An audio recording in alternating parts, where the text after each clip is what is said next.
So we think we're online now, and we're opening the meeting of the PPPSA, the Policing and Police Practices Alternatives Subcommittee of the RESJ. And it's February 11th, and we can take a quick roll call. Okay. Lisa, would you like to do the roll call, or Ann? Ann, yeah, I can do the roll call, please? Yep. Alexandra? Here. Patrice? Here. Daria? Present. Veronica? Here. Bruce? Here. Here. Okay, great. All right. Okay. Yeah. Do you have something to add, Bruce? Go ahead. I think we're on our way, and we've got to do that. We got to look at the agenda together. Yes.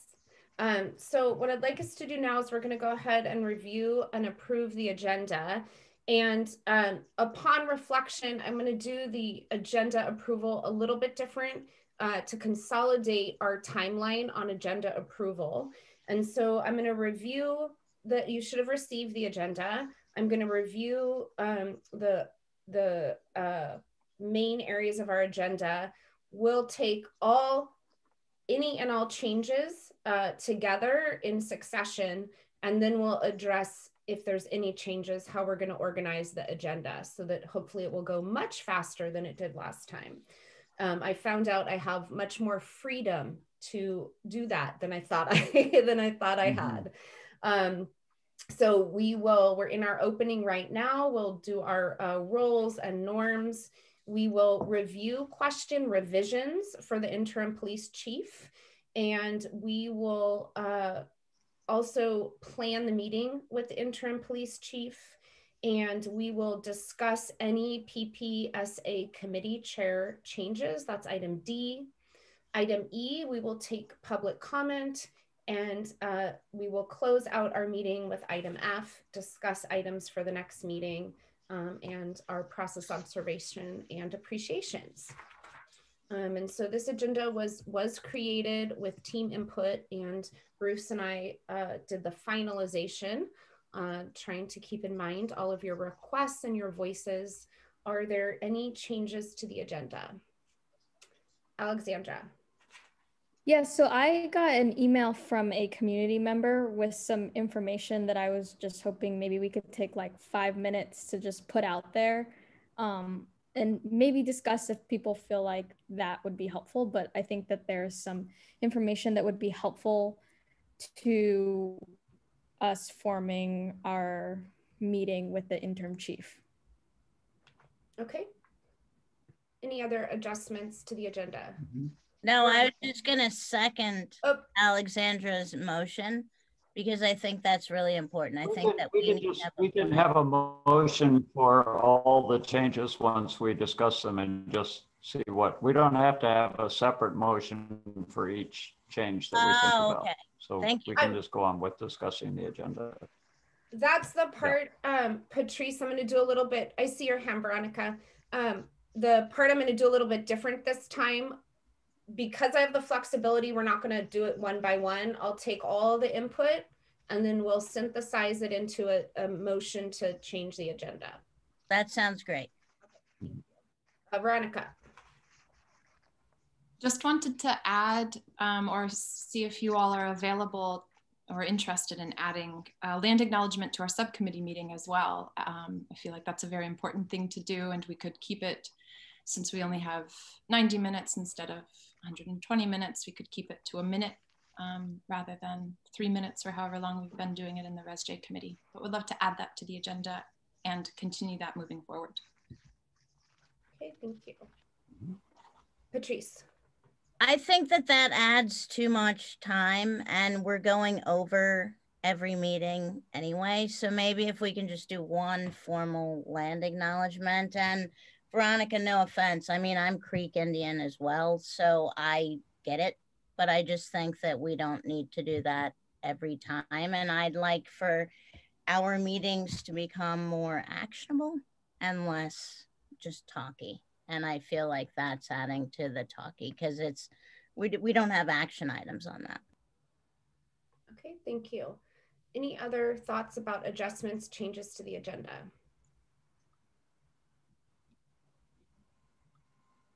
Okay, so we have 2 changes on the table. Just Alexandra would like to share community member email, estimated 5 minutes, and a land acknowledgement. Why don't we take the first one and consider whether or not we want to add that and an appropriate time for that to happen in our agenda.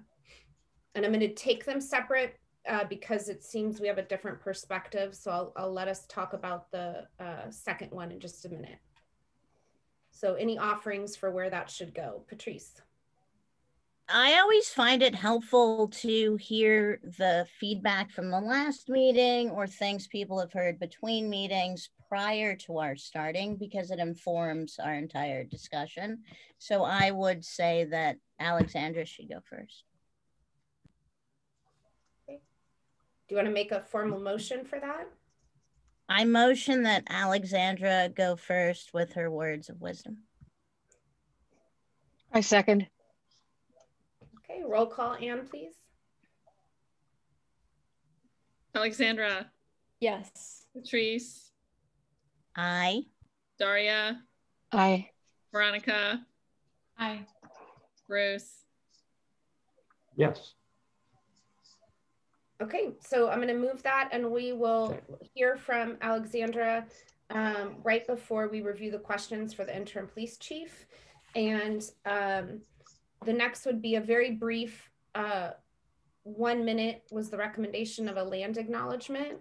And we heard from Veronica and Patrice. Would anybody like to express their opinion before we motion?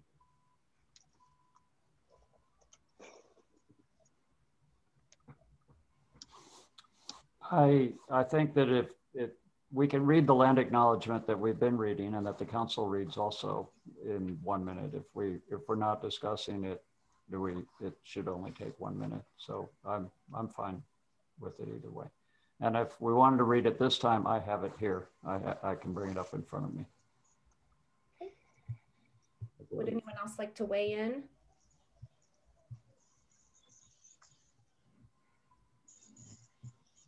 So I'm going to ask specifically, and you can pass if you'd like. Daria, do you want to weigh in? I'll pass. Okay, Alexandra? No, I'm good to vote. Okay. So we'll need to make a motion and vote on whether or not we include a land acknowledgement in our PP. I get the P's wrong. Our PPPSA subcommittee. I make a motion that as a subcommittee starting this evening, we have a 1 minute land acknowledgement at the beginning of every meeting.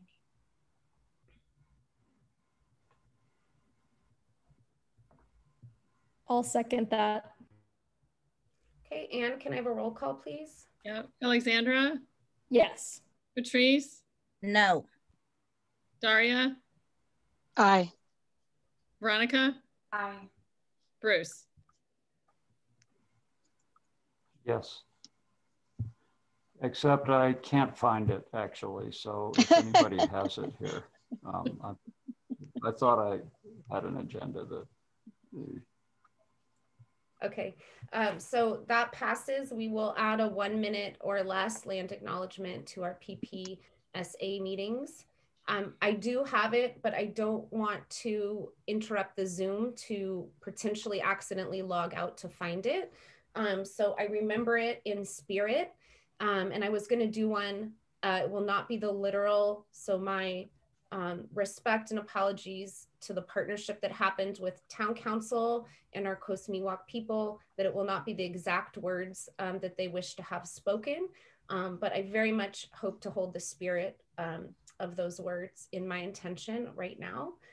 So I would like to acknowledge that we sit on Coast Miwok land, and I would like to acknowledge also that our Coast Miwok people currently live with us and among us and have present day issues that we need to stay and be aware of. This is not a past experience. This is a current lived experience that we can actively respond to in our present day.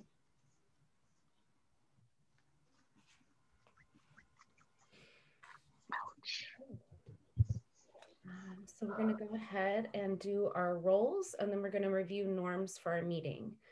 So timekeeper, I think I already had a volunteer. Yeah.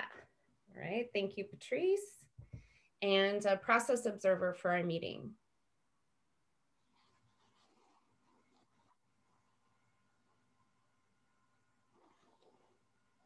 I could if someone would like, if you would like. Okay. Thank you, Bruce. I don't have that thing printed out, but I can use it. Do you have the electronic copy? I believe I do.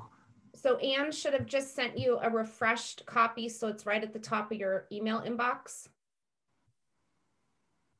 Okay. And then Anne, if you could please share the document, and I'm going to go over the norms quickly.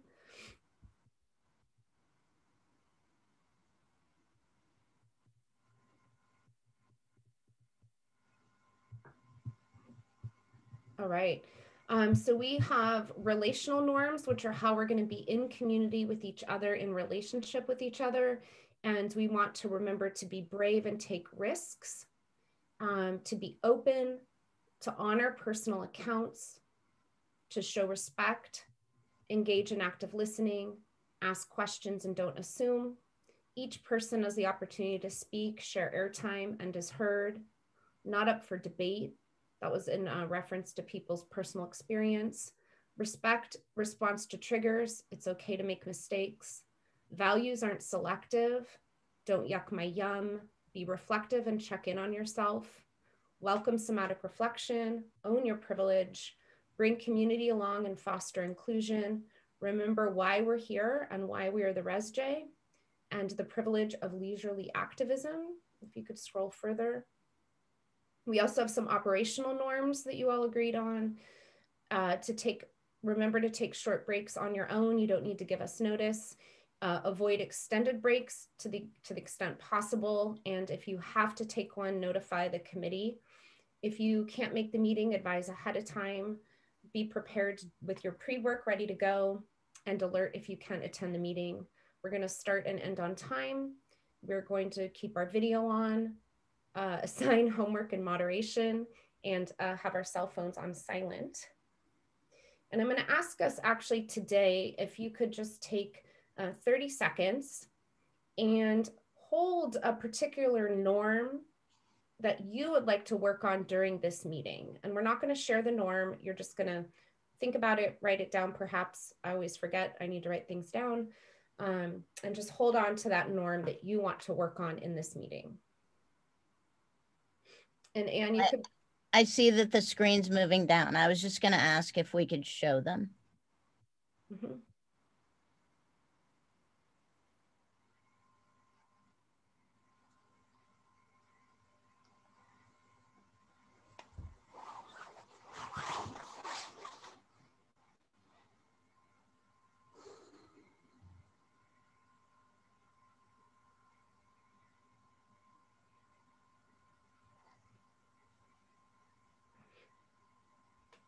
Okay, and if you can just show me a thumbs up once you've chosen your norm.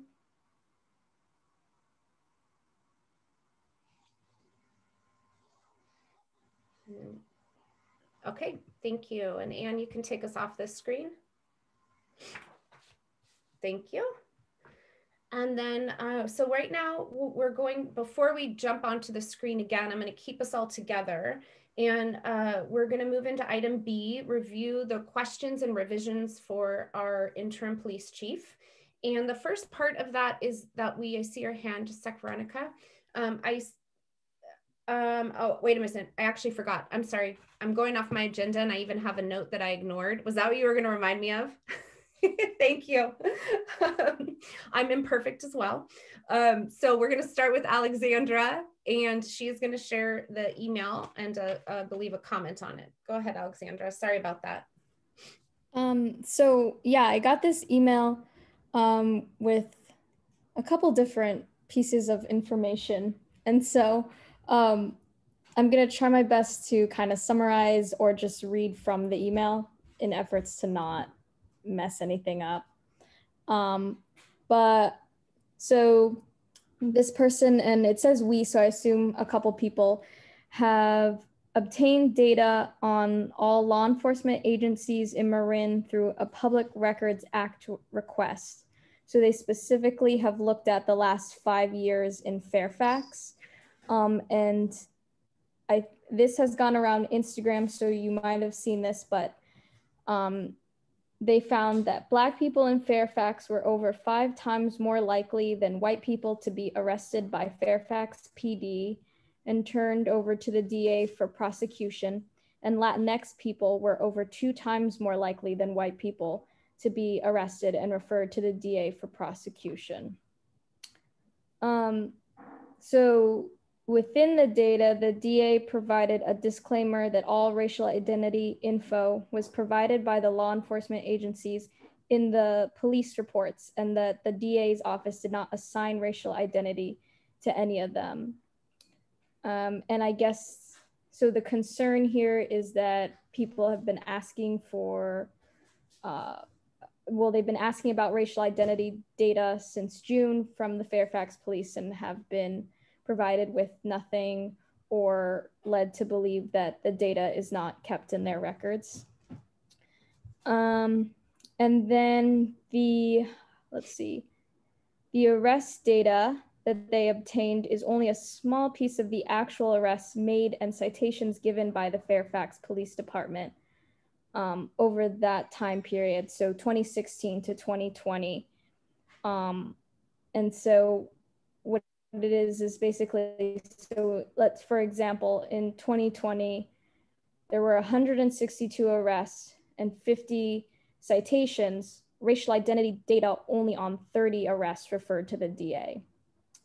So there's a little bit of, I would assume, lack of transparency on the total number because we only have, there's only racial identity data for 30. Alexandra, your video sound is cutting in and out. We lost the last few words. Oh, she's actually frozen. Alexandra, you're frozen now. See. We couldn't hear the last. They have offered some questions. Alexandra, can you hear me? Can you use the chat function and just chat her? No, I don't have chat. Can somebody text her? Yeah, on it. Thank you. Okay, can you hear me now? Oh, can you hear me if I turn off the video? Yeah, can you hear me? So we lost the last few minutes of what you said, like maybe the last minute. Okay, can you hear me now? Okay, cool. Let's see. So I talked about 2020, the arrests. Could you hear that? Okay, yes, cool. Then I didn't say anything where I was kind of just stumbling over my words. So then there are a couple questions that they have proposed, which I'm not sure if I should wait to say them when we talk about questions to propose. Maybe that's better time efficiency. I think timekeeper, where are we with our 5 minutes? I'm sorry, I was on mute. We're 3 minutes in. Okay, go ahead and read the questions now. We'll discuss them when they come up. Okay. At item B. Okay, so I'll really quickly go through these. So the first one is, when is Fairfax PD going to start reporting traffic stop data as part of the RIPA Act? And then, is the data on instances of use of force that Fairfax PD provides accurate? And then lastly, they make a couple points about the use of the word suspicious in a lot of descriptions of people. And that the Fairfax Police Department Instagram uses the hashtags thin blue line, back the badge, back the blue. While these may not be overtly supporting white supremacy like Blue Lives Matter. They are definitely used as code amongst law enforcement as a rally cry of us against them. Us meaning they say us is usually white and them is usually black and brown. And then they ask about us making sure there should not be negotiations or any steps taken towards a new contract. So there's a contract that expires on June 30th, 2021. And this person has I'm sorry, Alexandra, what's the contract? So it says that, here it says, it's critical that the committee get a commitment from the town council that no new police contract be signed until this subcommittee completes its initial work of presenting its public safety alternatives. Yeah, sorry, Veronica, did you have something to say? Just that I'm imagining it's referring to both the MOU and the contract for the permanent police chief. Yeah, I think that was my understanding as well. But yeah, so that's it. I reached out to the person to see if they would be comfortable with me forwarding this information to you all. So I will let you know when I hear back. But I hope that was articulated well. Yeah, that was the information. Thank you very much. So we did not agree to have a discussion right now about this. We were going to use the information to move into section B, but I do want to recognize, Daria, I did see your hand. Thank you, Patrice. Is that my 1 minute? Woo! Do you have a question? No. Okay. So thank you for that, Alexandra, and thank you everybody for your input and adjustments to the agenda. Sorry, I forgot about that. And now we are going to do item B. So we're going to review questions for the interim police chief. And the first item is actually an overview of the revision. So I find it helpful with drafts and revisions for the rest of the team to understand how you got to the revision that you currently have. And so Patrice or Veronica, we made time on the agenda if you just want to share very briefly what your idea was with the way that you chunked it. And then we'll open it up for a discussion of the revised questions, and a decision on the final questions for the interim chief is the goal of our time together right now. And we have 25 minutes on the agenda for this time. And so Anne, can you share the document with us? And then Veronica and Patrice, can you give us a little bit of background about how you came to this version of the chunking of questions? Sure. So I took the first stab at chunking the questions, and then Veronica and I met to discuss my stab, and we enhanced it. I essentially chunked it up so that the first part becomes meeting 1 with interim chief Tabaranza. And the questions here are trying to tell a narrative if you look at the way they're ordered, and I'm sure we're going to go through this more specifically, but they're intended to create a narrative for us to understand what is going on today, big picture. And then if you look at meeting 2, we start to get into the statistics and the data and a lot of the meat, so we can see what's on the bones. And the reason I did this is because I think that it's going to take interim chief Tabaranza more time to pull this data. And I think that he can probably speak off the top of his head for the first section.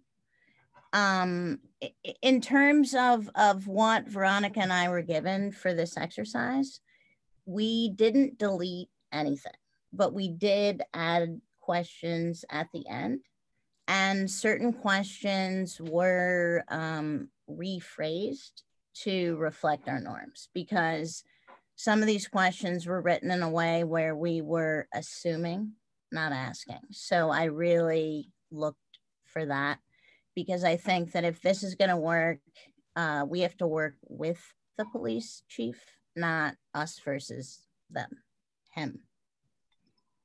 So that's my thoughts. Veronica.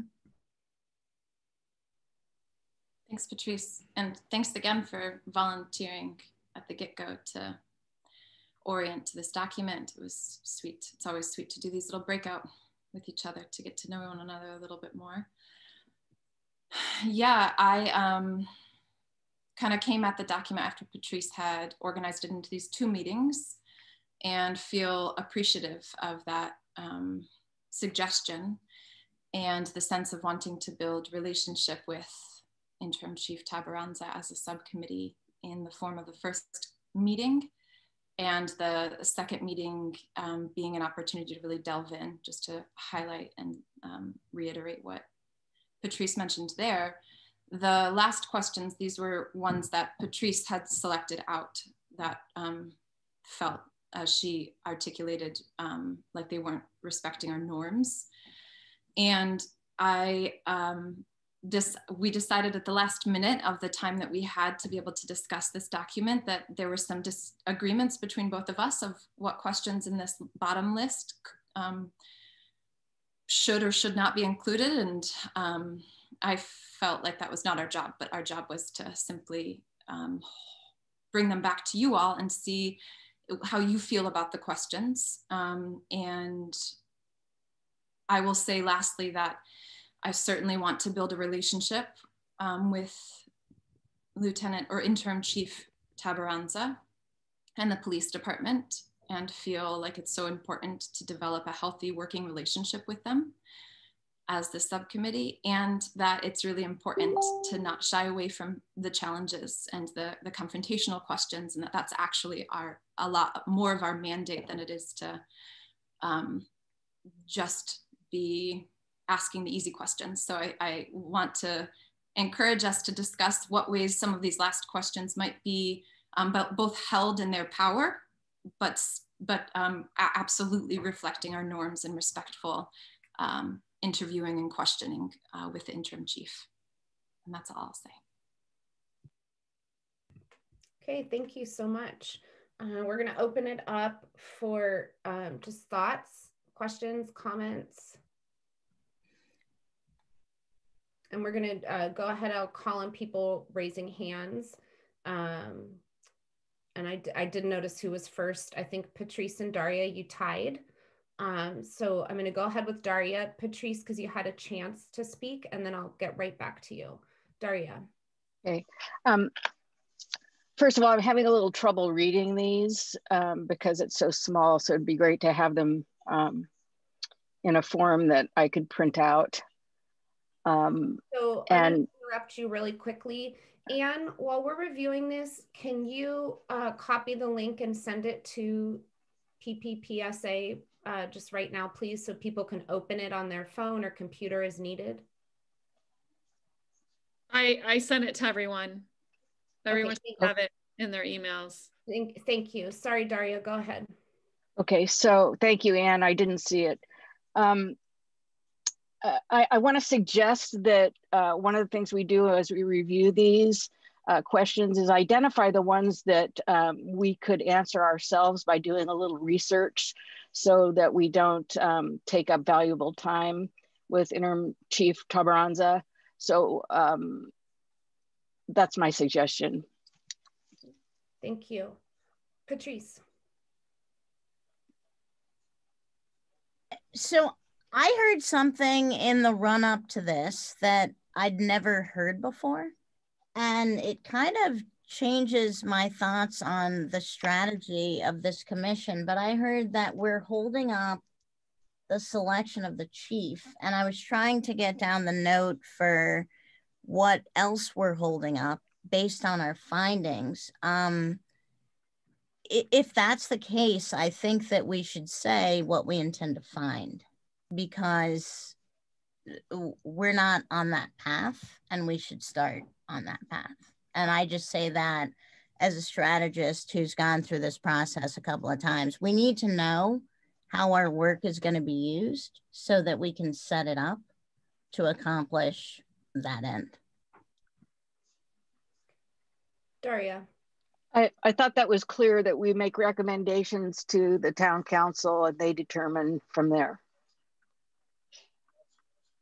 I don't think it's clear at all if we're holding up the selection of the chief. And then there was one other thing that was said. I do not remember what it was, but we're holding up the selection of the chief based on our findings.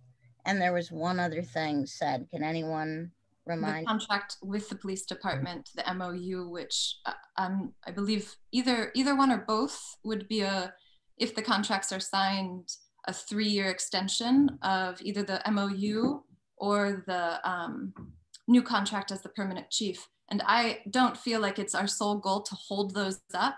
Simply when I'm hearing that request make, and one that I certainly agree with, is as a subcommittee who's tasked with police practices and public safety alternatives, if those contracts are signed for the next 3 years, then our impact would essentially be pretty stunted in terms of engaging with town council about those. So I feel like I think it feels like it's overbroad, like, because we haven't spoken about that at all. Like, this is the first second I'm hearing that. So I'm going to stop us for a quick process check right now. So last meeting, we went back and forth about, do we just popcorn, which is essentially no hand raising, like you're in a small group, speak up, or do I call on people to hand raise? And we agreed that we would hand raise.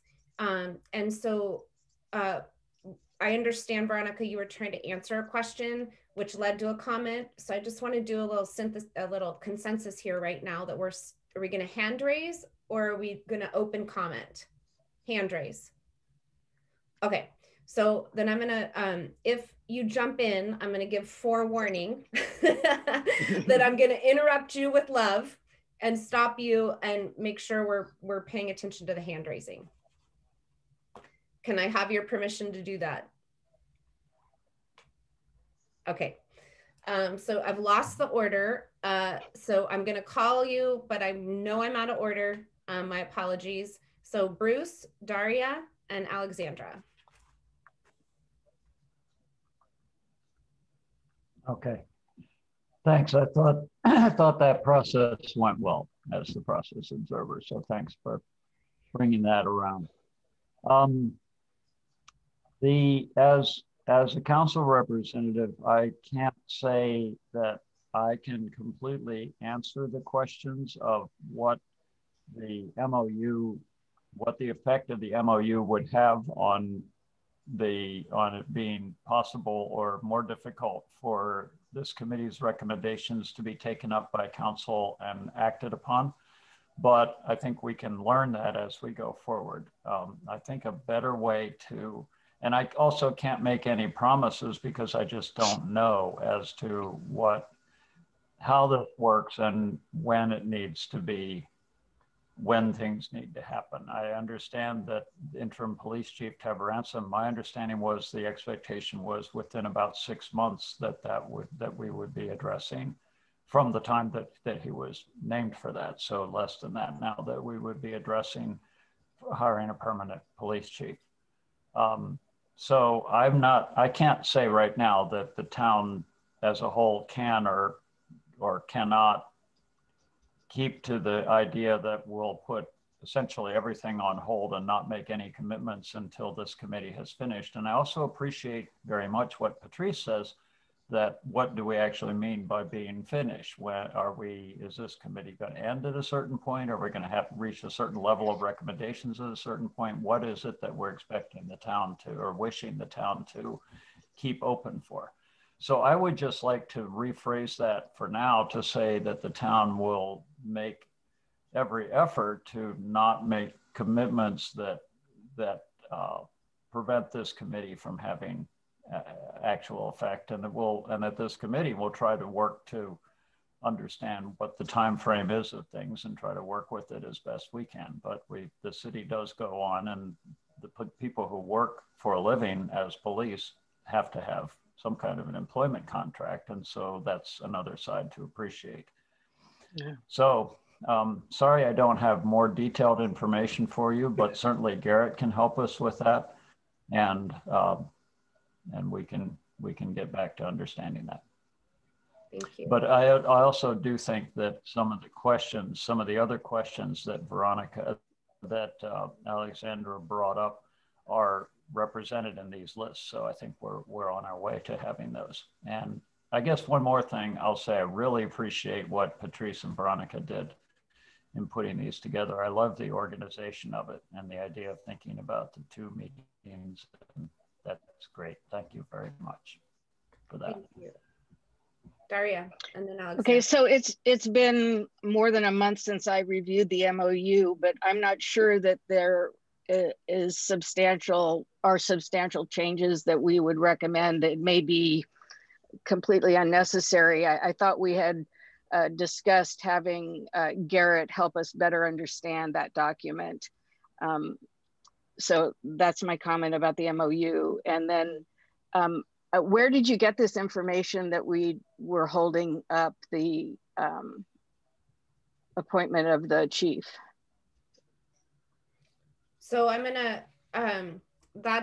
Daria, is that a question for Patrice? Yes. Okay, so I'm gonna go ahead and Patrice, if you could answer the question, and then I'll get to you, Alexandra. I didn't forget. Sure, it was mentioned at the beginning of this call. I don't remember who mentioned it. It might have been Bruce, it might have been Veronica. I don't recall, but it was so in this call. Yeah, so I'm going to suggest we verify that before we get into talking about whether it's a problem or not. So I want to actually make a recommendation to everyone right now. Something that I've noticed from our meetings is that there's often next steps, and we're not tracking actively in like a very overt way what the next steps are.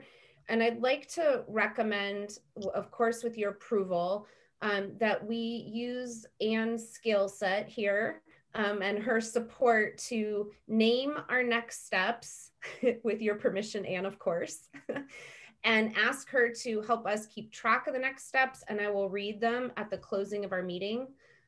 Often they're kind of left hanging, and then at the next meeting, I've noticed the pattern, people asked, wait, what about that? And there's not clear follow-up.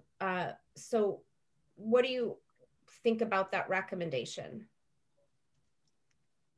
Does that work for everybody? Mm-hmm. Okay, Bruce, does that work for you? Yeah, sometimes the meetings that I've been in, we call it a parking lot. You stick something on there knowing we'll get back to it later in the meeting, yeah. Yeah, so I'm actually thinking of something different. And we can maybe address this at the end of the meeting. A next step is actually something we are going to follow up on. So Daria mentioned you want to meet with Garrett to review and understand the MOU. Concrete next step, we want to track those. A parking lot actually functions as a different tool in a meeting, which is, this is a really important topic. We're not going to address it right now. We want to address it, and we're going to put it in a parking lot to review, think about, address later. It doesn't necessarily mean it is a next step. Okay, so we will go ahead. I just that we'd address it later. Oh, sorry.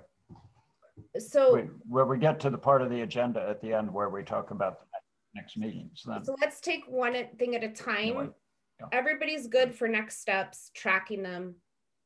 I got a thumbs up for that. Would you find it helpful to use the tool of a parking lot? We can do that as well. It just serves a different purpose. No need. Handshake, kind of whatever. Okay, so let's hold off on that idea for now so we can move on, and we can circle back if we feel like that's needed. Alexandra. So, well, I was going to say a couple things. First, I mentioned, unless it was mentioned at some other point before, like I was even on the call, I mentioned it in from the email about the contracts. I think really like we hadn't decided, it was just a comment that I was reading. So like we haven't talked about it. Like Patrice, you're absolutely right. We haven't talked about it. It's not something that we are saying we are doing. It was a comment that I had read. I personally believe we should discuss it and we should certainly look into it. But that was that. So there might have been just like some miscommunication on that. So yeah. And then I just wanted to quickly say that this time is for looking at the questions, and it feels like every time we come to this part, we kind of get sidetracked. So I kind of like to look at the questions and discuss moving forward in that way. Yeah. Oh, sorry, I'm on mute. Patrice, can I have a time check, please? Yeah, we've got 7 minutes for our 25 minutes of this review of the question. Thank you. So we have 7 minutes left to discuss the questions and also decide on the final questions. Exactly. And no questions have been added or deleted. So these are the questions that the group came up with. Okay, thank you. Patrice, you had your hand up as well? Yeah, I did. Okay, so Patrice and then Veronica.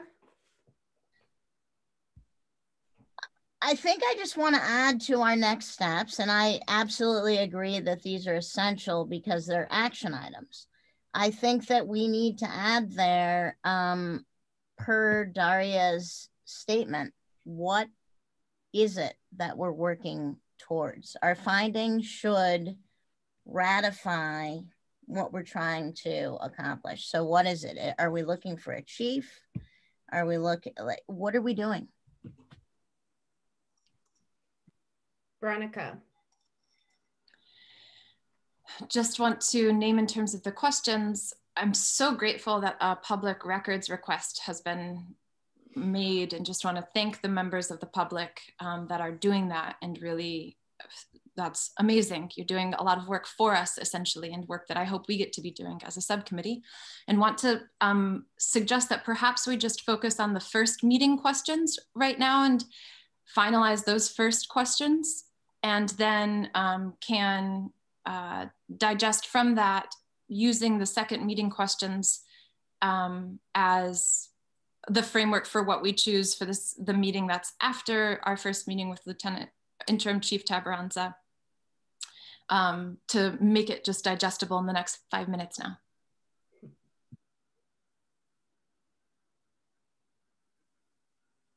So what are your thoughts about the questions there? Do you approve the questions as they are? Are there questions about them or any changes? Patrice and then Daria.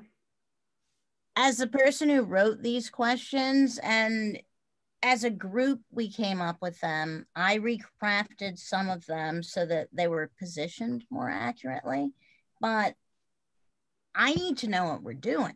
Like, writing questions and not knowing what we're trying to accomplish, to me, is an absurdity. If we're helping select a police chief, if we're looking at an MOU and perhaps making edits, like, these aren't the questions I would have written. Okay, Daria and then Alexandra. Yeah, so I want to say that, you know, my understanding of what we're doing is we're promoting anti-bias policies and training and practices within our police department. And I think the first questions are really a way to better get to know our interim chief, and that's an important part of the process. I suggest that we accept the questions as is and let Rico take a look at them, and look forward to hearing what he has to say. Okay. Alexandra, I see your hand, Patrice, just a second. Yeah, I was going to say the same thing as Daria. And I think that based on what we hear from the first meeting, perhaps then we can get more specific, as Patrice is suggesting, which would be awesome. But I think that this should be the first step, and these questions to me look great. So I'm for them. What I heard, just as the facilitator kind of bird's eye view, is that the original intent of the questions was to actually not assume some things as your norms stated, and to get real factual information from the police department based on the things you were wondering about and the bodies of work that you want to engage in and your experiences as residents of Fairfax. And that I think the implications of the questions at the time you started the list, when we all talked about it in the meeting, the second meeting, was to get more information to explore and understand better the context to therefore inform what might happen. I think it's inevitable that you're gonna want things to happen as a result of the question. Naturally, that's the intent. I have not heard, as the bird's eye person, that there is an ulterior motive. And I do think it's important to recognize there will be impact from results of the data. That's the nature of data gathering. I think the issue, especially around trust, is that there's transparency. If there is hidden intent, that becomes a challenge. But it would be normal and natural that actions are going to flow from the answers to the questions. I want to offer a little kind of observational view there. So Patrice, I believe you had your hand up, and then Veronica. As someone who's been doing strategy for 25 years, I think that we are not approaching this correctly. Alexandra, I absolutely agree with you. I think that the first meeting should be to get to know Officer Rico. We heard that in our last meeting. We've not had a retreat. We don't know each other. And it's starting to cause conflict and or miscommunication. Given that, I would change a couple of these questions. And I know that I'm the one who spent time repositioning them, but you guys are throwing a mulligan out there right now. Like, questions need to be leading to what we need to learn to present our findings.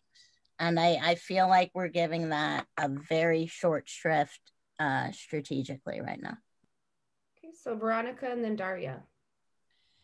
I just wanted to give my approval for the questions and as the first meeting one questions as they're listed, and to lift back up Alexandra's mention that we're aiming to finalize these questions so that we can move the process along of engaging with Lieutenant Interim Chief Tabaranza, and that's what I'll say. Daria. I'm sorry, I don't mean to interrupt you, Daria. We're at 7:55. Okay, it's great. You know what? You'd help me if you did a signal, so I know I don't want to interrupt you if you're timekeeping, but I want to interrupt you if you're interrupting. Just let me know what I'm supposed to do. I take orders really well. Yeah, if you'll just do a little time signal, and then it helps me cue me to the facilitation move I need to make. Thank you. How much longer do we have? Nothing. Okay, we are at time. I am going to call on Daria. Not necessary. I think that I kind of disagree that we are, I feel like this is a good move. These are good questions. And it's a great starting point for establishing a positive relationship with the department. And more will come, more will flow from that. So what I'm hearing from everyone is that you're generally in consensus around the questions and the need for some exploratory and relationship building with the chief. I think a question I have right now that we're at time, and I see your hand, Patrice, is how would you all like to move forward? This isn't necessarily an action item, but because there is some disagreement about the intent purpose, I want to just clarify how you'd all like to move forward. So there's just continuity in the team decision. So I'll take a comment from Patrice, and then I'd like to open it after that to how you'd like to move forward. Patrice. I'd like to move forward in sending these to Interim Chief Tabaranza so that he can look at them. We can set a time, we can set a date. However, as the person who recrafted these, I would like to propose adding a new question 1. And that would, a new question 1, number 1 for meeting 1. So I think that last week's meeting showed that we don't know each other. So let's get off on the right foot with Chief Rico, and maybe we can ask, tell us about your background. Tell us about your experience. Tell us who you are. Like, let's get to know him. If we're gonna do this, let's do it right. Thank you. So I want to open it up for thoughts about how we move forward right now, given that we're at time. Veronica. I think we took a lot of time to all suggest the questions and what they should look like, and that we've done that. We've attempted to chunk them, and at this moment feel like I'd love to make a motion to approve these first questions as they are, representing all of our voices. We had a lot of time to suggest them. Unless there's a question that you would like to take out, but would like to make a motion that we approve these questions for our first meeting with Interim Chief Tabranza. I second. Okay, Anne, can I have a roll call, please? Yeah, Alexandra? Yes. Patrice? Sure. Daria? Aye. Veronica? Yes. And Bruce? Yes. I didn't hear Bruce.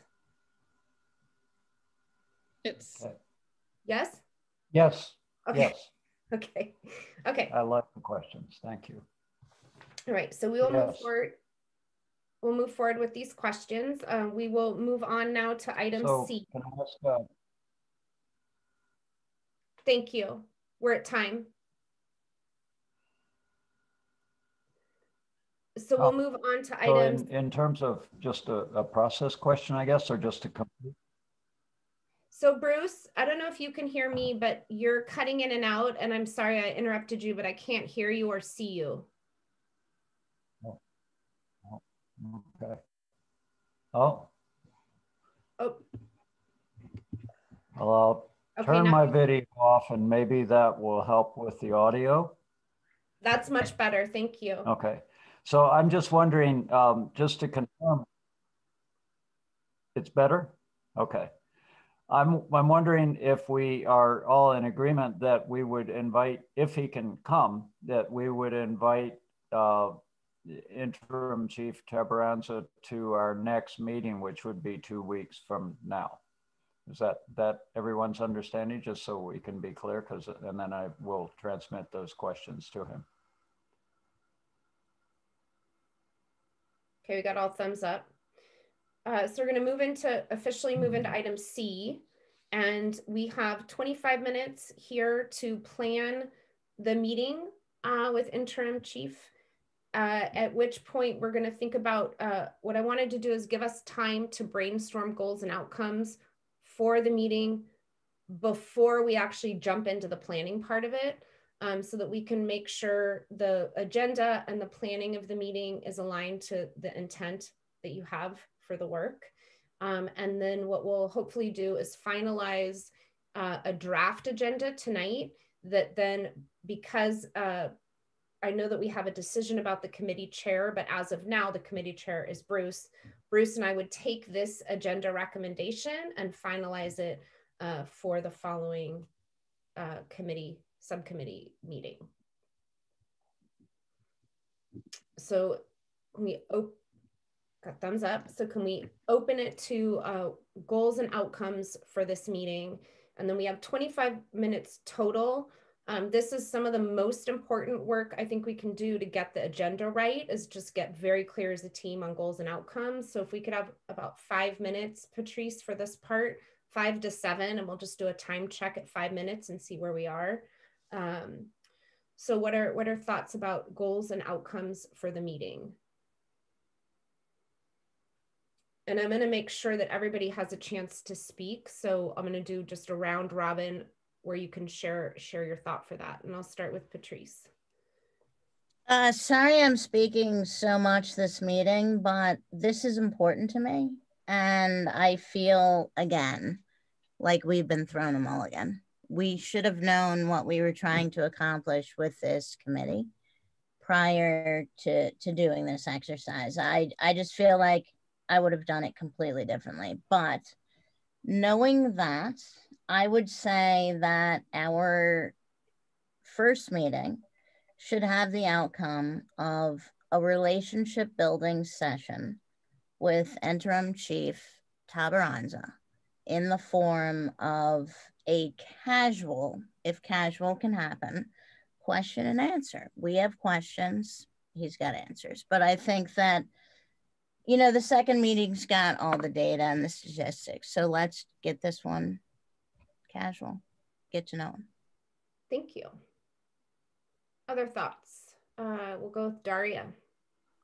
Oh, I didn't raise my hand, but I'm just going to say, yes, let's do that.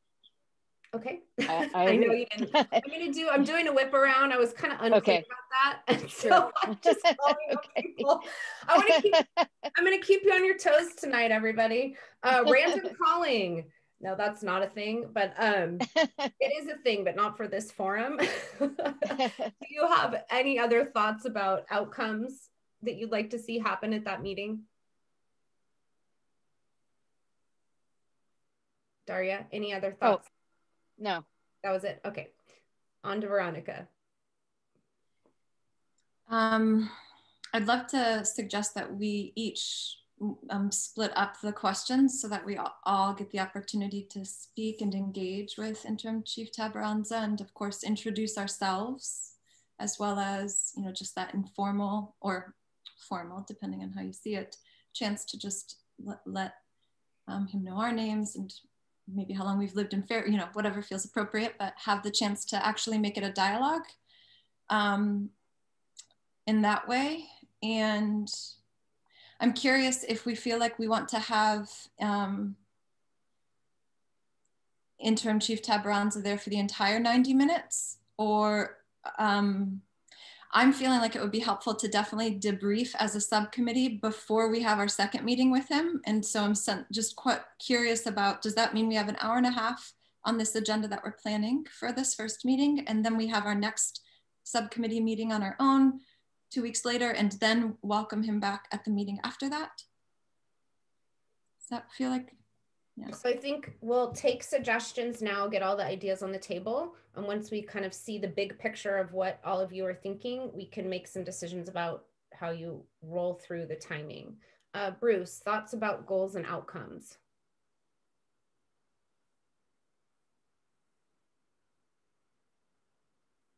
Well, yeah, I love the way Patrice described the goal for this first meeting to be informal and to really just get to know the interim chief and then him get to know us. And Veronica, the question you raised was definitely on my mind as well. So exactly, do we reserve time in our next meeting to plan the following meeting, or do we have a meeting in between them so that we got the following meeting? And I could go either way, but I thought that was a great question. That's my question as well, as far as process.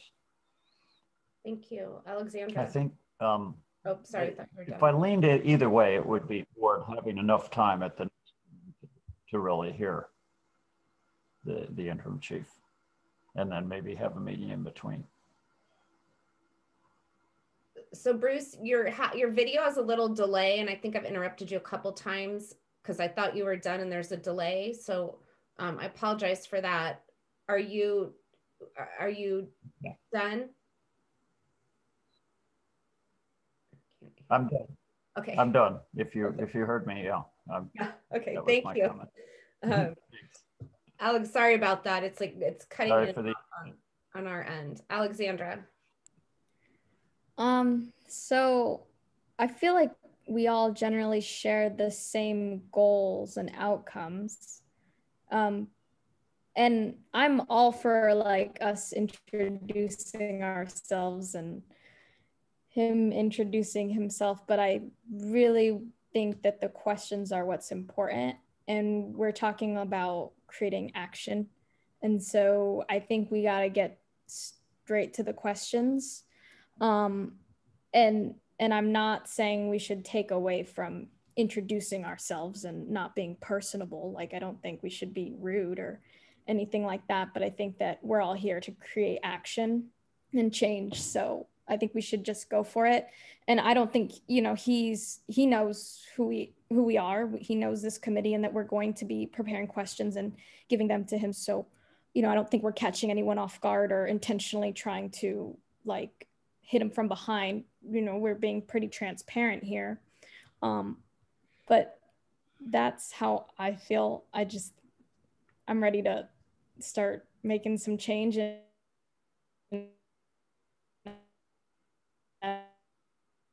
So your video's cutting out. We lost, you said you're ready to make some changes and then we didn't hear the rest.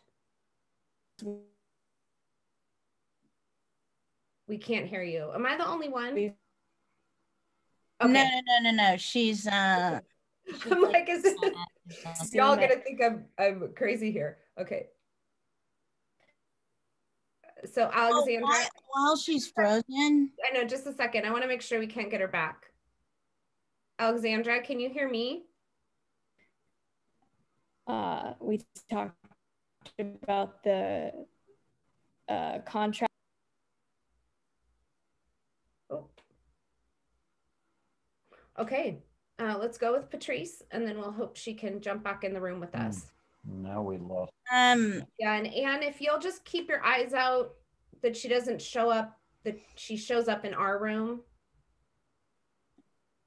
It's a bummer that we lost Alexandra because my comment speaks to what she said. I don't think we need to give bios. Chief Tabaranza has been watching these meetings. I think that we need to allow him the space to tell us who he is as a human being, what his experiences are, and then we get into the questions. So it's like 5 minutes added to the beginning of the agenda is what I'm recommending. Alexandra, did you want to finish that thought? And Daria, I see your hand. We cut you off. It cut off right at changes. You said I'll make some changes. And Bruce, I see your hand. Do you want to finish your thought, Alexandra?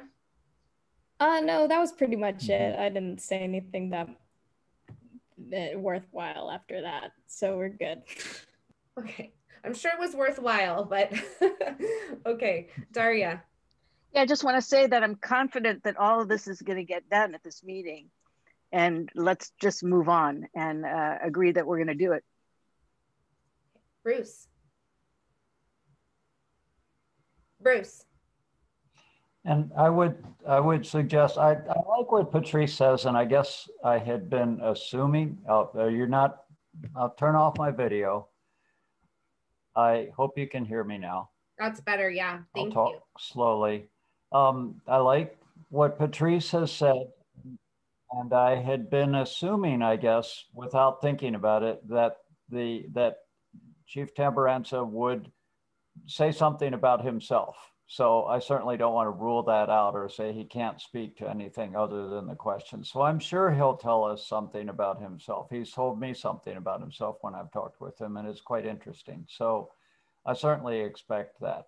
And I also would expect, or I would recommend that we not do a formal, like we have to read the questions to him out loud or whatever. I think I would lean toward him having these questions and knowing these are the questions we'd like to explore, and then he can do them, he can present them in whatever way he wants. And we can, at the end, we could say, well, I didn't hear an answer to this question or whatever, if that's the case, but that we allow him to present this information in you know, maybe more or less the order of the questions or whatever, but as he sees overlap between them or as he wants to say, give us more information, I think that would be great if he did so. So I would like to just give him the flexibility to be able to speak to us, especially in this first meeting where we're really, as so many people have said, really just wanting to get to know him and get to know the world he lives in and the way he sees these things. Thank you, Patrice. Are we at 5 minutes left? We've got there must be quite a while. I'm sorry. 2 minutes left. I saw a hand flash before me. Yes, Veronica. Love that idea, Bruce, of he have the questions so he can review and then address those questions as he speaks. I love the idea of limiting our hello, glad you're here. If we don't need to introduce ourselves, Alexandra, I'm such a fan of just moving right into his answers and engagement, and love the idea of perhaps, I do feel like it would be important for each of us to be able to speak at the end. So maybe we could do something like where we each have 3 minutes or whatever. We don't need to limit, I guess, ourselves too much like that, but that we each can say, I didn't hear this question, it's really important for me. Or your answer to this one, this is something that I'd love to ask more. And then just want to voice that we make sure to leave room for public questions from the members of the public that have not been reflected by us, that there's going to be room for that, correct? So when we plan agendas, we generally plan an hour of content and a half hour for public comment, knowing that public comment can be unpredictable in its timing, but we have to have a way to plan an agenda that's functional. So I have some thoughts just in terms of a facilitation strategy for the time, and I'm wondering if you are interested in hearing them as a possible way to move forward, or you'd like to hear more from each other. Because I realize I'm not your team member. Are we okay? Is everyone else, Bruce, Patrice, Alexandra? Okay. So one thing I just want to make a quick note of is around, there is almost no amount of time that is wasted building trust and relationship. And it is the notion of go slow to go fast. When it is inevitable doing racial equity work, social justice work, there is no way to not have conflict. We cannot exist in a fundamentally racist society, sexist, classist, etc., trying to interrupt that very thing without conflict. It is an impossibility. It's a fundamental aspect of the work. And so I want to encourage us all to embrace our own personal self-awareness of how we engage in conflict, because our relationship to response of conflict is very, very, very personal. That's one thing. We can't avoid the conflict. What we can do is engage in like the most constructive conflict possible. And that's very difficult and very challenging on a good day. And when we're dealing with emotional, personal, deeply, deeply held beliefs and experiences, it is even more difficult. And what will create success for the community of Fairfax is our ability as a team. While I'm not RESJ or policing subcommittee, I'm like this, a bit of a team member as well. To build the relationship and the trust, because that's what holds the conflict. That is what allows you to stand in a space of challenge. It may not be actual conflict, it might be challenge, and actually do the difficult work of moving forward. You can't do the work avoiding conflict. And so we all have a collective responsibility to take the time to not only build the trust, we have to repair trust when it's broken. We have to maintain trust. Trust building, like my trust building with all of you doesn't happen in one meeting. You learn to trust me because every meeting we're building trust over and over and over again.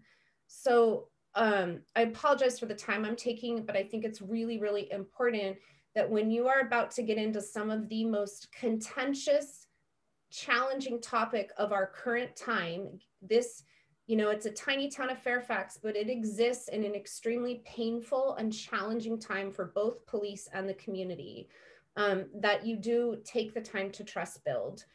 When we don't, what happens is confirmation bias, which means that as you're doing the work, our brains, this is neuroscience, this isn't Lisa Jimenez, our brains are biased to confirm things based on our own personal experience.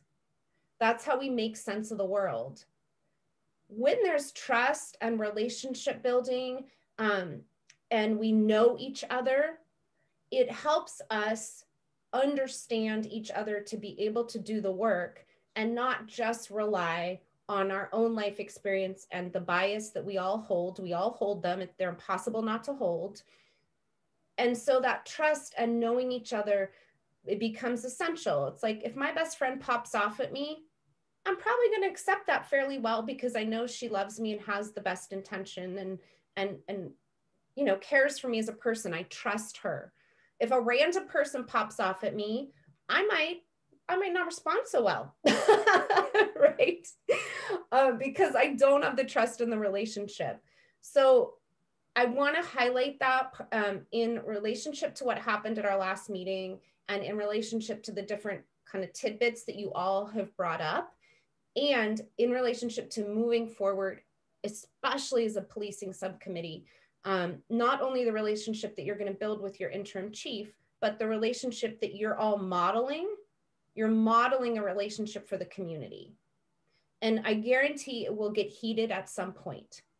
And the question is, do we have the relationships and the trust to hold the work with the intention that you're here to make Fairfax a better, safer place for everyone? So thank you for allowing me that. I would make a recommendation that there is a 1-minute introduction, that there are community members who may not know all of you. And it's good to just, you know, where you live, who you are. And I'd like to offer something for the relationship building part, which is to have a moment, and this will take time, to actually share your vision for Fairfax.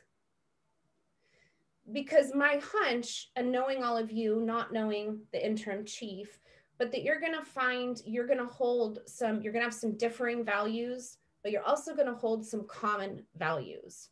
And ultimately, you're all working for the betterment of Fairfax. And being able to surface your vision and your hopes and your dreams for your community is a way to build understanding and trust, even though you're going to have a lot of differences. Thank you, Patrice.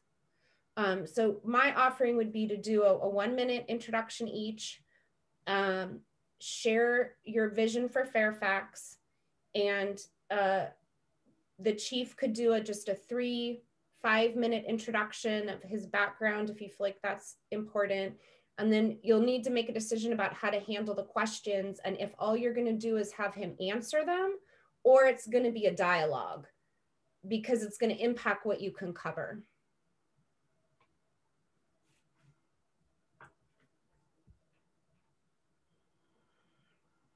Patrice and then Veronica, and we're at time.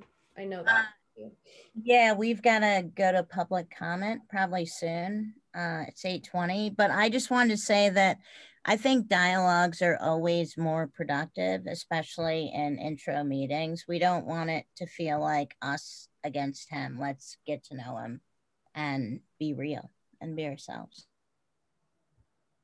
Other thoughts about how to handle the question, the heart of that meeting, the question part? Veronica.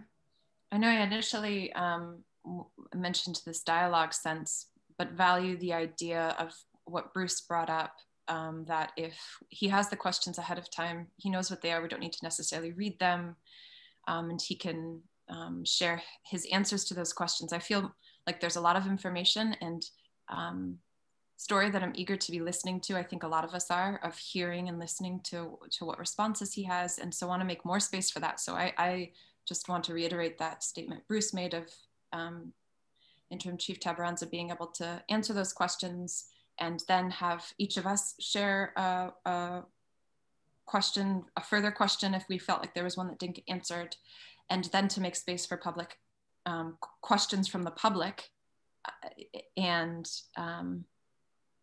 give Interim Chief Tabaranza the opportunity to close us off with any responses to the public.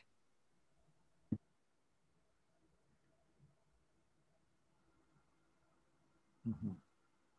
So that's essentially an agenda proposal. Any other thoughts?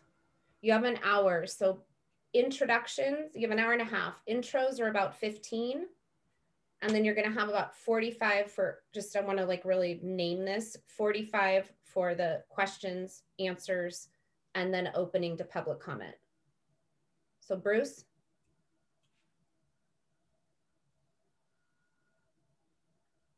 Yeah, yeah, that timing sounds right, and I like the way Veronica summarized it, that we wouldn't take time with a process of asking each of the questions out loud. We would go by what we had given him, and that with regard to the public comment, there certainly could be further questions or clarifications that are asked for in the public comment, but I don't think we should ask, unless he wants to say something, that we ask him to be on the spot to answer questions as they come up, that those might inform questions for the next meeting, but that we, what he has requested of us is that he says he's very happy to meet with this committee, but he would appreciate if we had some questions for him so he could be prepared for what we wanted to discuss. So that's what we're doing. And we can't expect that anything that comes up in public comment, he has to respond to it on the spot. He may need to do more research on that. That's, otherwise, I think Veronica, the way Veronica described it sounds the way I would envision it. Yeah. Thank you. So here's the agenda that I'm hearing, about 10 to 15, and Bruce and I'll finalize all this, but just to get consensus now, 10 to 15 in the opening. Realistically, that's likely what it will take. 45 minutes for the questions to be answered. It'll actually be 35 if you all want an opportunity to say something at the end, and then public comment. And then what I have a question about is closing remarks, where he would have an opportunity to not necessarily answer questions literally, but have closing remarks. So that'd just be a brainstorm draft. I see thumbs up. Other thoughts? Just trying to synthesize for you guys. Okay, great. So Bruce and I'll put a version of that together. Wonderful. So I'm guessing that we are at 8:20. We have item D, discussion of the committee chair changes. We have E, public comment, and then just closing out the meeting, which usually takes about 5 or 10 minutes. How would you like to handle the remainder of our agenda? I don't think we may not need 15 for the chair conversation. That'll depend on all of you. Patrice. Yeah, this may be ignorant, but I didn't know we had a chair for this committee. You do. Oh, do we? Who is that?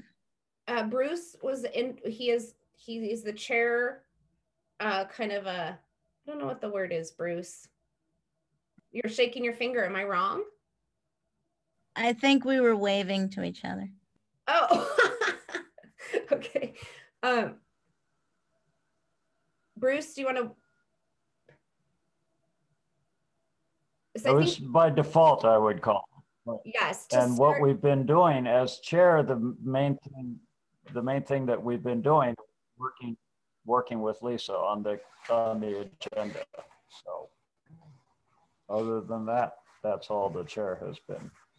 So do you want to go ahead and address item D right now and then move into public comment? Okay, I got 3 thumbs up. Bruce, Patrice. Yes, okay, Bruce says frozen.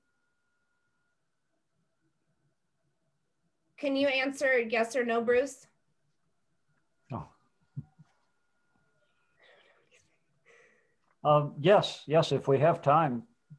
Okay, well, I think that's a question we're kind of running late, but. So there is an action item on this, Daria. Continue, please. I don't want to interrupt. Okay, so you had requested that this be placed on the agenda last time, so we put it in the agenda. And we have that you'll discuss potential changes to the committee chair. There is an action item written into our agenda, so we'll need to open it up for public comment, and then we'll move to the action item. So the first part is discussion.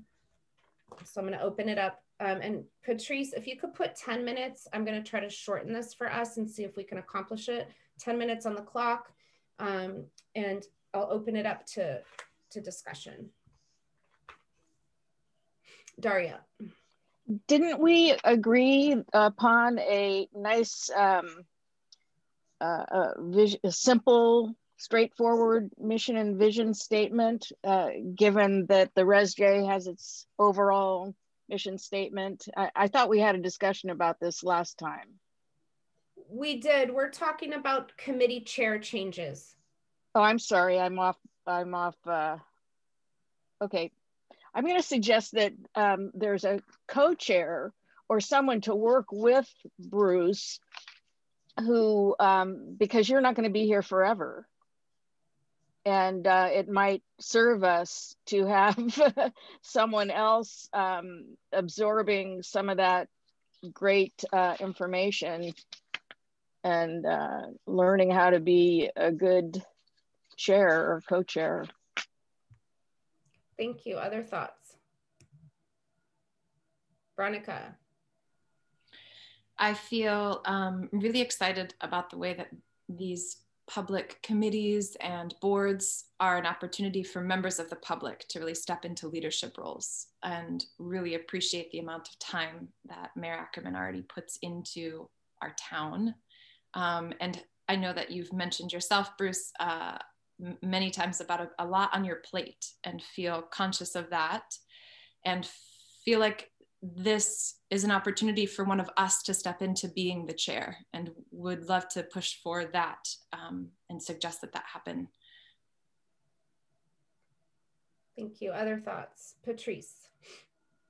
I would gladly be the chair of this committee. I think that policing for an African American right now in this country is pretty, it's not just triggering, it's trying to understand a way that it can work. So I'm very passionate about it, and I would be happy to be your chair. Thank you. Alexandra, I want to offer you an opportunity. We haven't heard from you in a while. You're welcome to pass, but I want to offer you the opportunity to speak. Yeah, I was trying to get better Wi-Fi. Yeah, no, I totally agree with Veronica. I think it's good to have this discussion. So if Patrice volunteered, I don't know how we want to move forward, but yeah.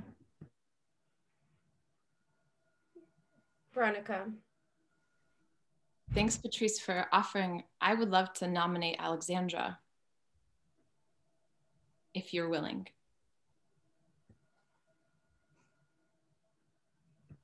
I mean, I would be willing. I would also be totally willing to work with Patrice, because I think what she spoke to is also super valid. And I too, as a brown person, feel the same way. So I want to uplift what Patrice said.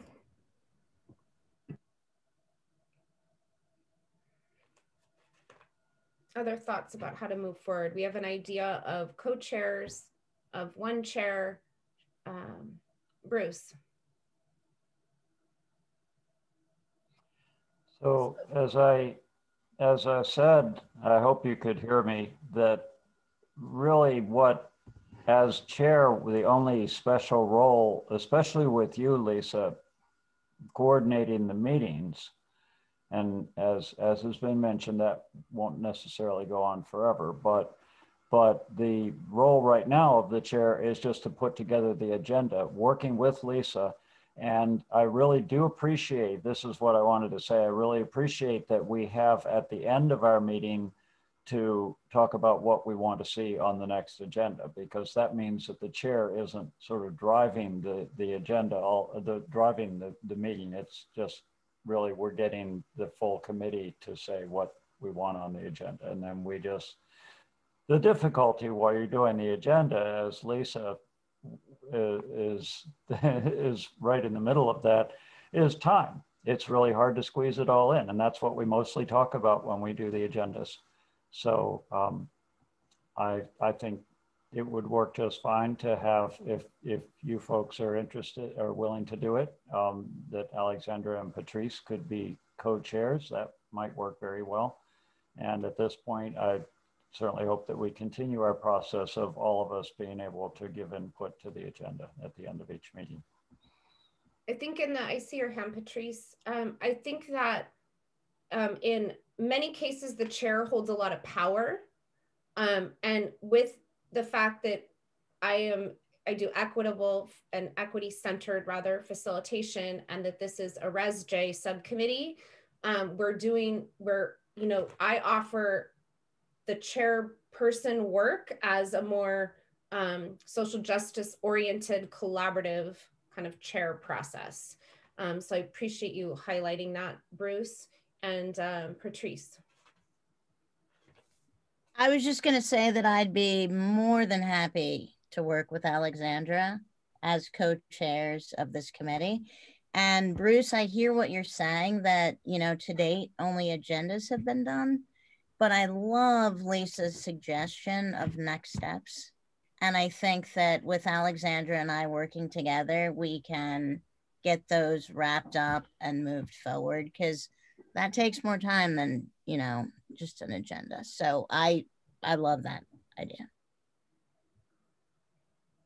All right, do you want more time for discussion, or would you like to move to public comment?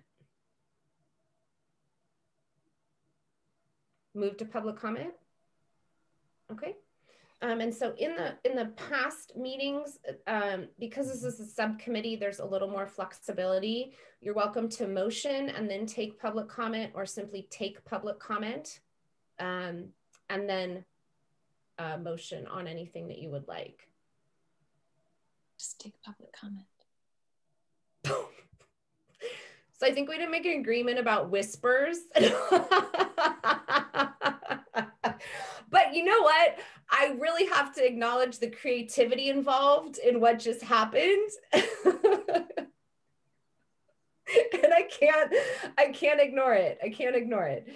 Are we good to go ahead and take public comment? I love that. That's great. I'm gonna be remembering that all night. I love it. This is why I love my job. People ask me how I can do what I do, but I love it. I love my job. All right, and can you formally go ahead? I'm going to formally open public comment. And this is public comment on this particular item, changes to the PPPSA committee chairs. Okay, yes, there was Eva. You can talk. I just want to, before I open up, I just want to let everyone know you have a 3-minute time frame or time limit. So Eva, go ahead.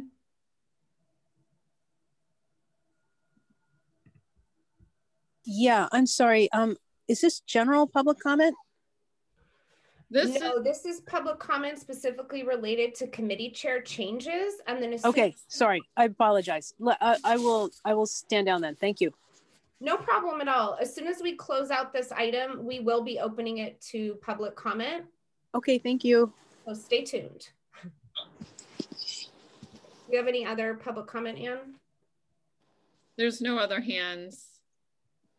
Nope. Okay. Thank you. I'm going to close public comment. And back to committee members. Would you like to make a motion of how to move forward?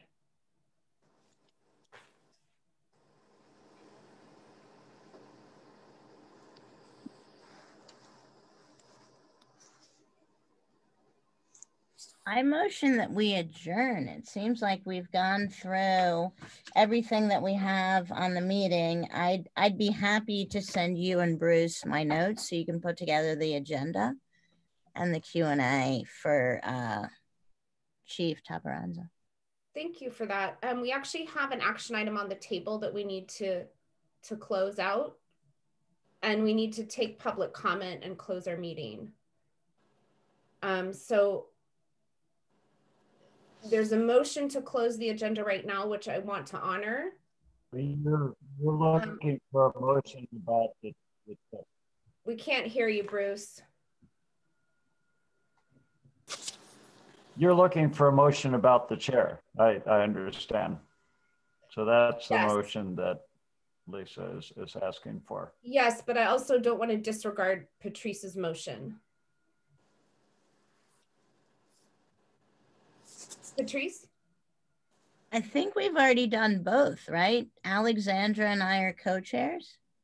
No, we took public comment to hear about that, and now we're on action item. Got it.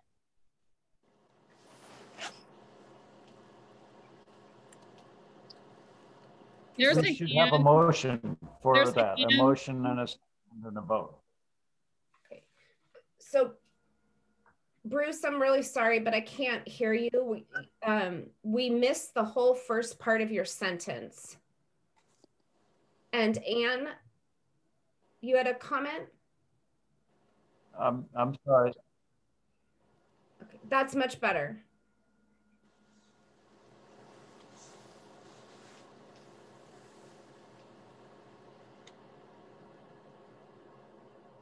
Bruce?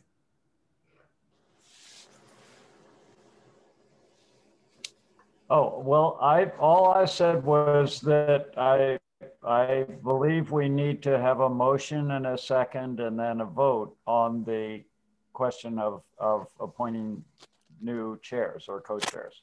That is correct. I noticed Anne was saying something about somebody's, Anne was. There's someone else's hand raised, but we had closed that public comment. Yeah, so. I don't know if you want to go back, but. No, was it raised before we closed public comment? No. So then we close public comment.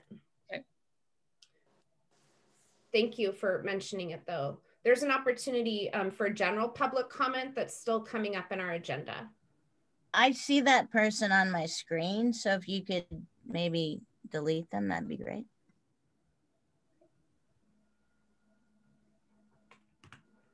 So right now, the committee will need to make a motion to decide or not decide, as the case may be, on any changes that you might like to see or no changes with your committee chair. I believe that it would be swifter and more efficient to have a single chair, and would make a motion that Alexandra is the chair of the subcommittee.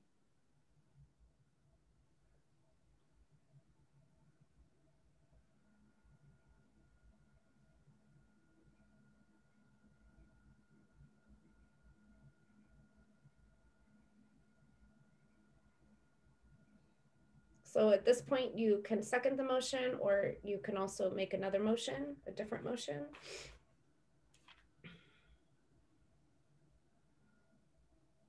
And I'm not sure, Bruce, or I see your hand, Patrice. Bruce, are you still with us?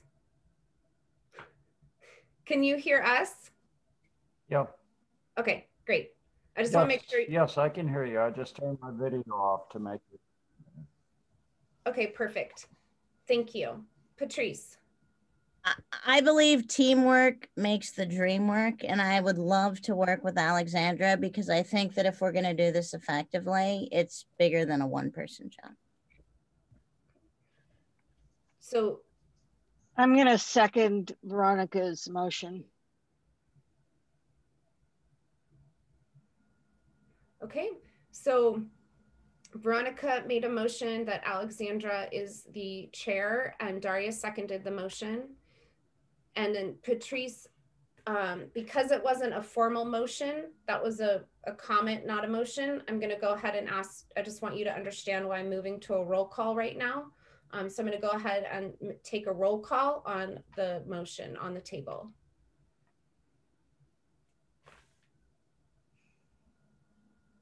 Anne, if you could. Okay.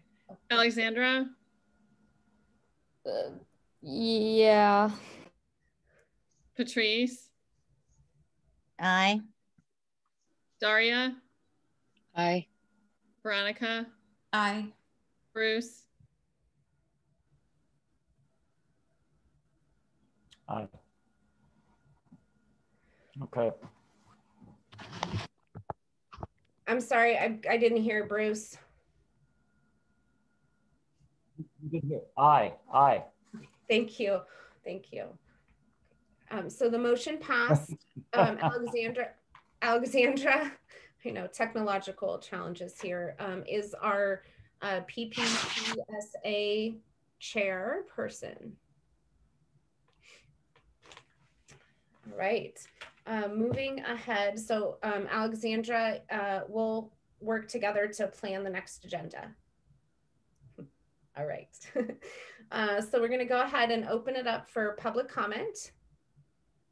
Okay, I'm going to go back to Eva. Eva, go ahead.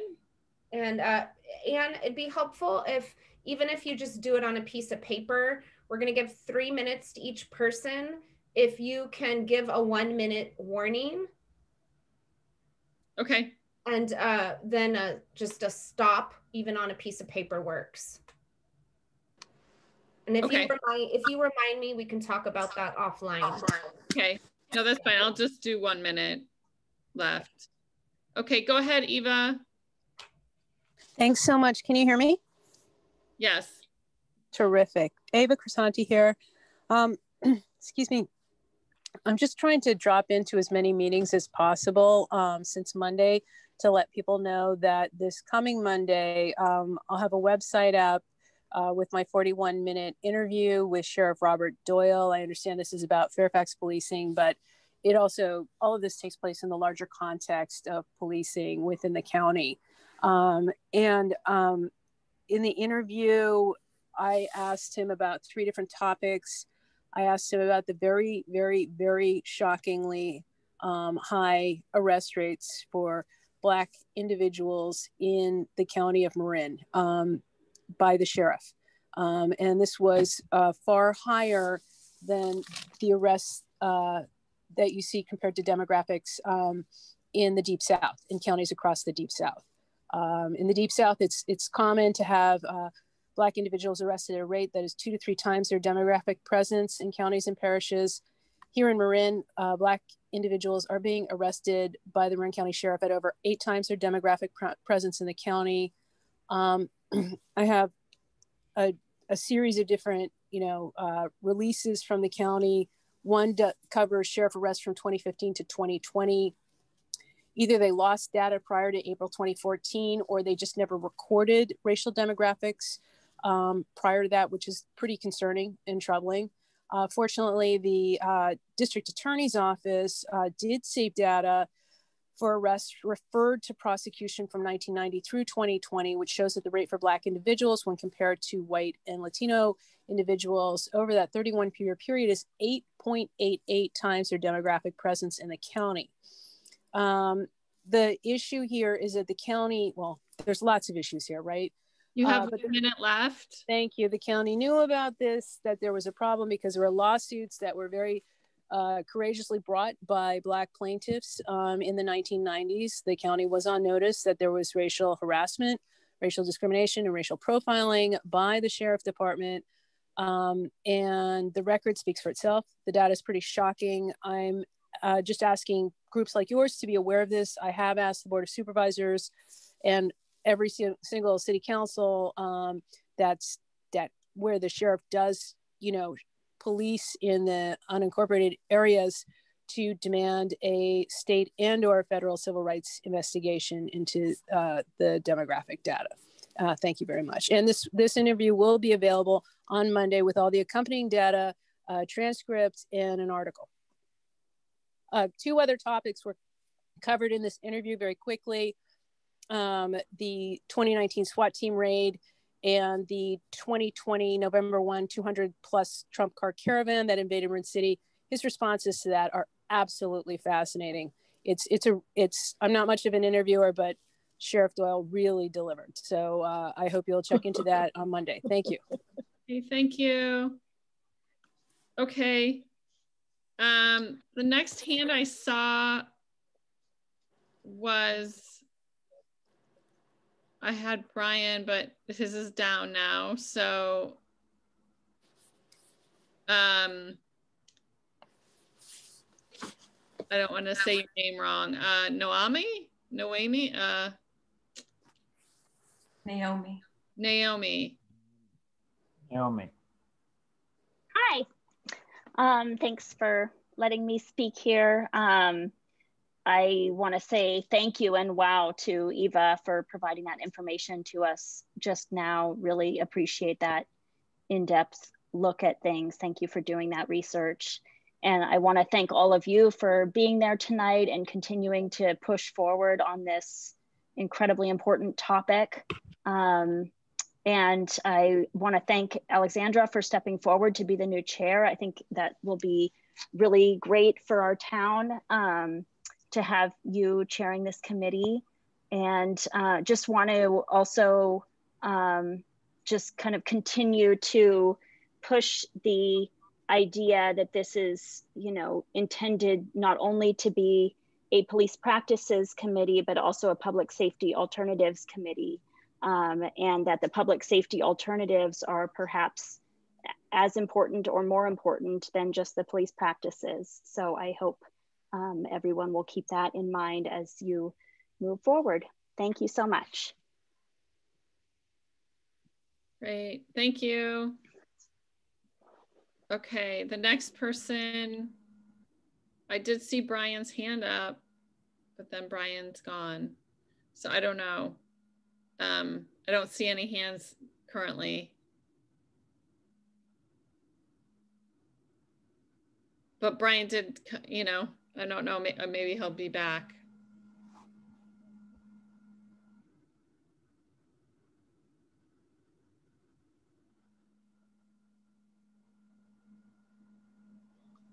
Lisa, are you talking, Lisa?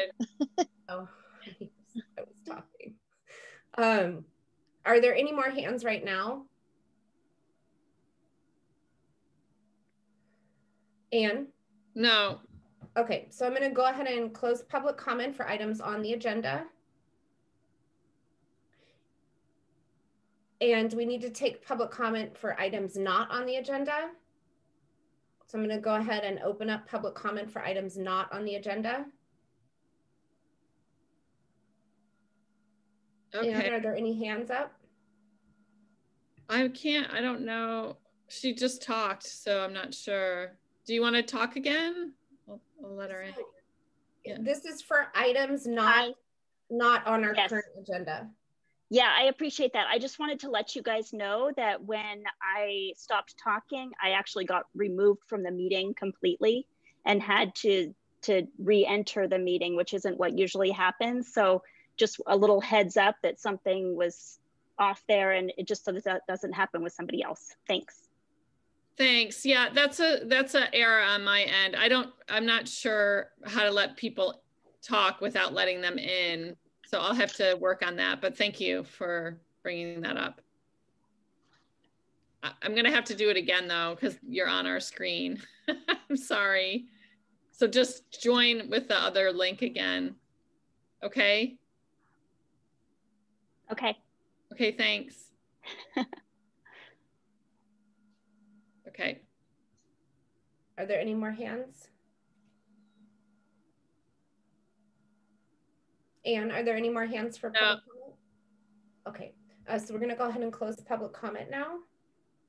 And we have arrived at the end of our meeting. So if we could go ahead and discuss any items for the next meeting, we will take next steps and then we'll process, observe, and appreciations, and you'll be on your way.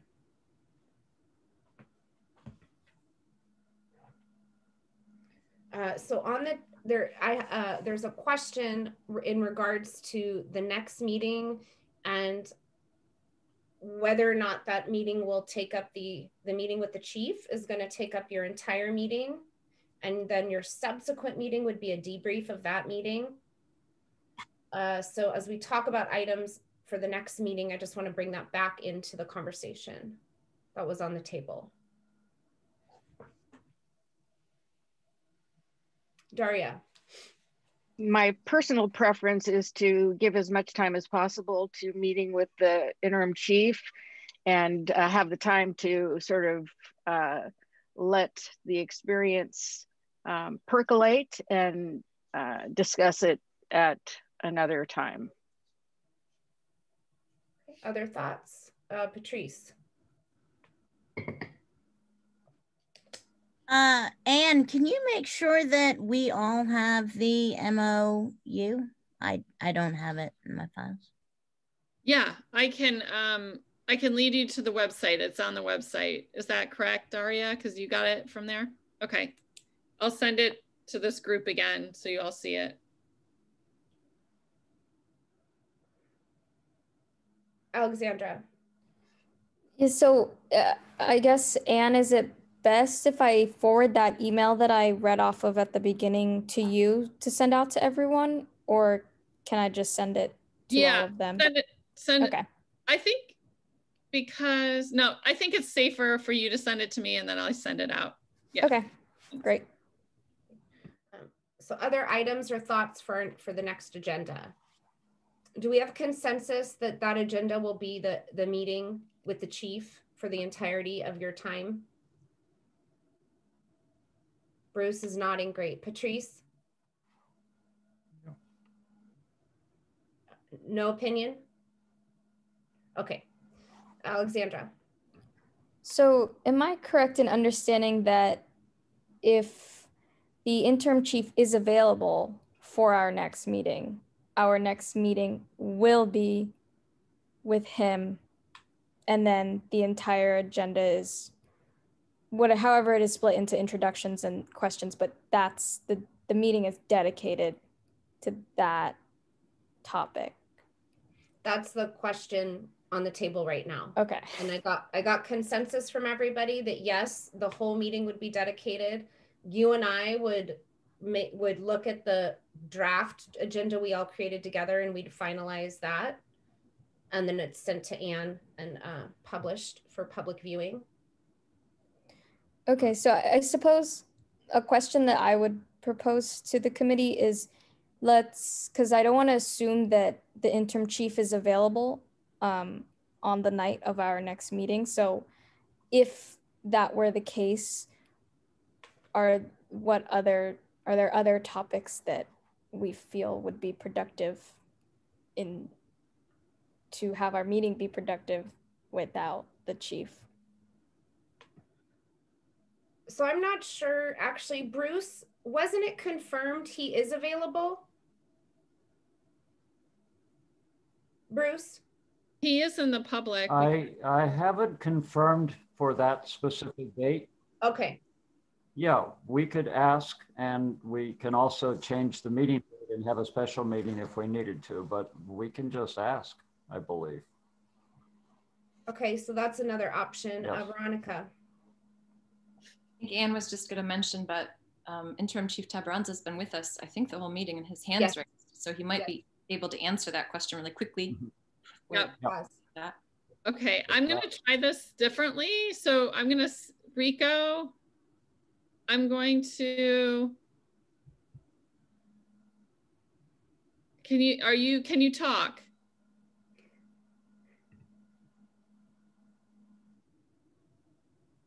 Anyone can help me on this? Because it says allow to talk, but when I allow them to talk, they come into the room.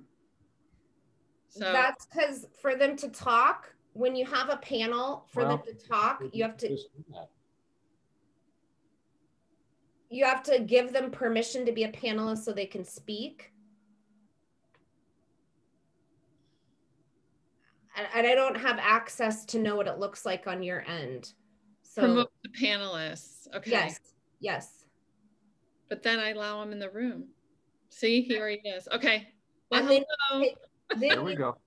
You demote him You did take him off being a panelist, and that should remove him from being a panelist, but place him in his room. A change role to attendee. Got it. Okay. Yeah. Thank you. I got it. Hi, Rico. Hi, can you hear me? Yes, yes. Yes. Hello, everyone. To spare the time and the waste of time, I will make myself available for this group. So no worries Yay. about or schedule anything. I'll be there. I'll make time and we'll have that whole session. Thank you for keeping that in mind. Thank you so much. That's very appreciated. Thank you. You're welcome. Okay, you can demote me now. I know that wasn't a good choice of words. There we go. And so I'm going to do a check. He's still in the meeting. That's great. Working out the tech glitches as we roll here. Mhm. All right. So we have an agenda. Alexandra and I will finalize the agenda, and then at the next meeting, we'll do the same thing to get items for the following meeting's agenda. There was a question on the table, and we can address it or table it due to time constraints. You wanted to discuss the length of the subcommittee meeting. There is a question on the table whether or not it was long enough to do the business of the meeting. So before we address it, I just want to get consensus. Do you want to address that tonight or not? My sense is that could be a long conversation.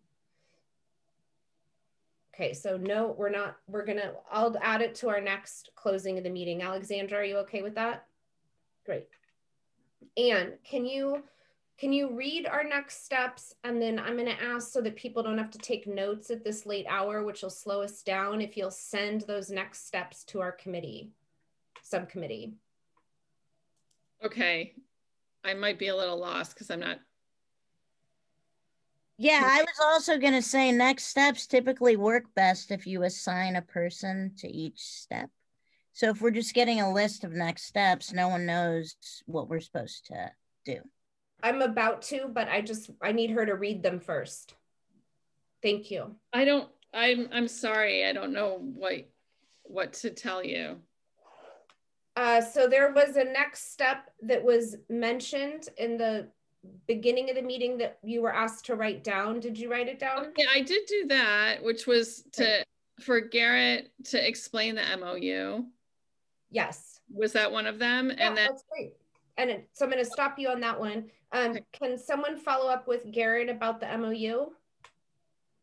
Veronica, you'll do that? Okay, so if you could write Veronica's name next to that next step, please. Okay. Thank you. And then if you'll read the next step. And then find out the process of hiring the chief. That was. Yep. Yeah, it's great. Right. So does anybody want to follow up on that next step? Patrice, great, thank you. And I think that we only had 2. Is that correct? Yes, there was. I mean, Patrice did mention what are we trying to achieve, but that was more of a discussion, I think. Well, I just wrote down everything we said as the next step, and I have more. Just Patrice, I'm sorry, just a second, because Daria had her hand up. And then I'll circle back to you, Patrice. Daria? I'm good. I was just confirming the looking into the process of hiring the chief and whether or not we're holding that up. Okay, great. And Patrice volunteered for that. Okay, Patrice. I'm good. Okay, great. So that concludes next steps. You all have your assigned next step, and then as a point of process, Anne will take those at our meetings. We can do a summary at the end. Hopefully it will go faster every time. And Anne, if you'll send those next steps out to the group, please, just so we all have them, because we'll circle back at the next meeting. Bruce, you are up for process observation.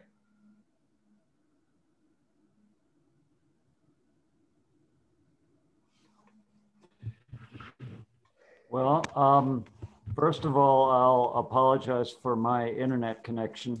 I'm up here on my daughter's farm, which is pretty remote, and we're on satellite internet.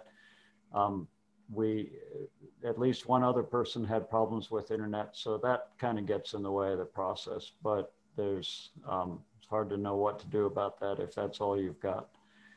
Otherwise, I would say the process went well tonight. I think we all listened respectfully, even though we had disagreements on some things, and we handled them the way that I think we intended to do. So I think it was a productive meeting. My comments on my observations were all positive for tonight. Thank you. All right, we're gonna move into appreciations and we'll close out our meeting.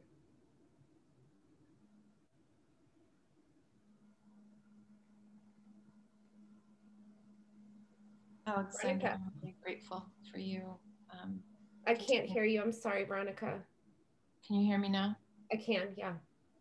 Just expressing gratitude, Alexandra, to the ways that you continue to step in to leadership within this subcommittee and the larger RESJ committee too. Thank you. Thank you.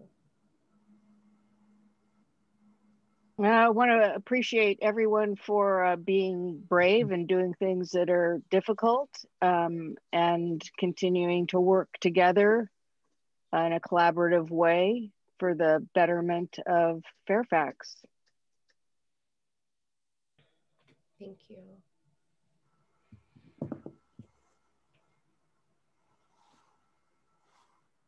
Alexandra. Yeah, I appreciate everybody for just like being here, holding space and putting in the work. And I'm feeling productive and ready to continue. Thank you.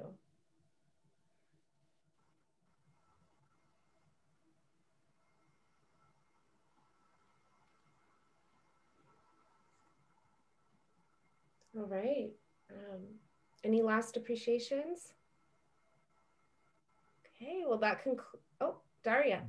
Just a quickie. I want to appreciate Eva for her comment, and I'm wondering how I can find out how to see that interview. I didn't hear a website or any information to follow up on, so I'll do some research, see what I can find out. If any of you find out, maybe Anne, if you find out anything, you can let us know. Thank you. She's not in the audience anymore. I don't see her in the audience anymore. Yeah. But we do record these meetings, so I send it to Marin TV and then they'll turn it around and you can watch through it. All right, thank you so much, everybody. I know this is a lot of time between RESJ and the subcommittee work. I appreciate your dedication to the community of Fairfax, and I'll send you all off onto your evening and hopefully what will be a lovely weekend. So thank you.